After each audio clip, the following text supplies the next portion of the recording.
आप क्या बनना चाहते हैं? जैसा कि खलील जिब्रान ने बहुत ही खूबसूरती से कहा है, आप उन्हें अपना प्यार दे सकते हैं लेकिन अपने विचार नहीं। यह मेरे जीवन की एक सच्ची घटना है। कहानी नवंबर महीने के एक दिन की है। मेरी बेटी का स्कूल से आने का समय हो रहा था और मैं उसके लिए दोपहर का भोजन तैयार कर रही थी। मेरी 4 साल की बेटी ने हाल ही में स्कूल जाना शुरू किया था। हर दिन स्कूल से घर वापस आने के बाद वह उत्साह से स्कूल की सारी बातें विस्तार से साझा करती थी, लेकिन आज कुछ अलग था।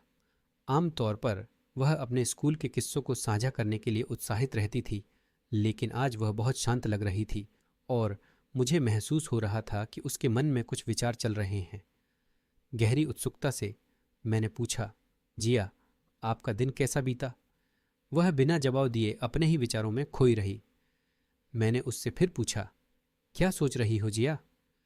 उसने आत्मविश्वास के साथ मेरी ओर देखा और कहा, माँ, आज जब मैं और मेरी सहेली बातें कर रहे थे, उसने मुझे बताया कि उसकी माँ एक डॉक्टर हैं और उसे अपनी माँ पर बहुत गर्व है। माँ, मैं भी बड्ढी होकर डॉक्टर बनना चाहती हूँ। उसे देखकर मैं सोच में पड़ गई। महज 4 साल की बच्ची पल भर में अपनी पूरी जिंदगी के बारे में बात कर रही थी। मैं उसके विचारों को सीमित नहीं करना चाहती थी। मैंने उससे कुछ नहीं पूछा, बस कहा कि जाओ कान्हा, भगवान कृष्ण से प्रार्थना कर लो, वे आपको गाइड करेंगे। वह खुश होकर तुरंत ही प्रार्थना कक्ष की ओर बढ़ी और प्रार्थना करने लगी। कुछ दिनों बाद फिर से कुछ ऐसा ही हुआ।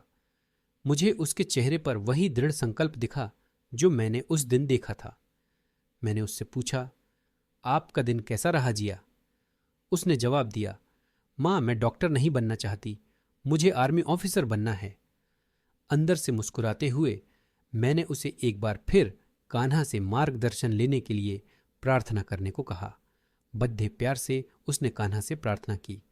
2-4 दिन बाद फिर वही हुआ। इस बार मेरे पूछने के बजाय उसने खुद कहा, माँ, मैंने आखिरकार इस बार फैसला कर लिया है। मुझे मेरी अंग्रेजी की अध्यापिका बहुत अच्छी लगती है। मैं उनके जैसा बनना चाहती हूँ। मैं शिक्षक बनना चाहती हूँ। मैं उसके विचारों में हस्तक्षेप नहीं करना चाहती थी। मैं उसके हर विचार को साक्ष्य भाव से सुन रही थी। इसलिए मैं मुस्कुराई और फिर से उससे कान्हा से प्रार्थना करने के लिए कहा। पर जैसे ही मैंने उससे ऐसा कहा, उसने मेरी तरफ अजीब सी निगाहों से देखा। वह प्रार्थना करने चली तो गई, लेकिन इस बार उसके चेहरे पर उलझन और असंतोष था, और गुस्सा भी। मैं फिर से अपने काम में व्यस्त हो गई। कुछ देर के बाद वह बड्ढे, दृढ़ व सधे कदमों से मेरे पास आई। मेरी तरफ देखा, लेकिन इस बार उसकी निगाहों में उत्साह और उत्सुकता थी। मुझे आपसे कुछ कहना है।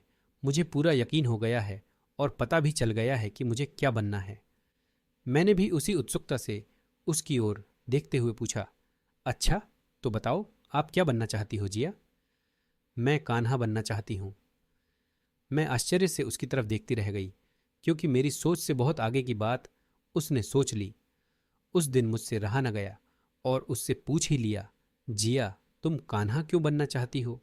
उसने कहा, क्योंकि मैं जो भी बनना चाहती हूँ तो माँ आप कहती, अच्छा, जाओ कान्हा से प्रार्थना कर लो, वे मुझे गाइड करेंगे, तो फिर मैं वह क्यों न बन जाऊं कि सबको गाइड करूं।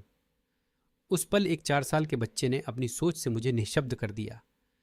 जिया तो यह कहकर मुस्कुराते हुए खेलने चली गई, पर उस क्षण मेरा जिया हृदय दिव्य प्रेम से और नेत्र अश्कों से भर गए। मैं हैरान थी, उसने कितनी आसानी से पता लगा लिया था। उच्चतम के बारे में सोचें और यह आपको उच्चतम से जोड़ेगा।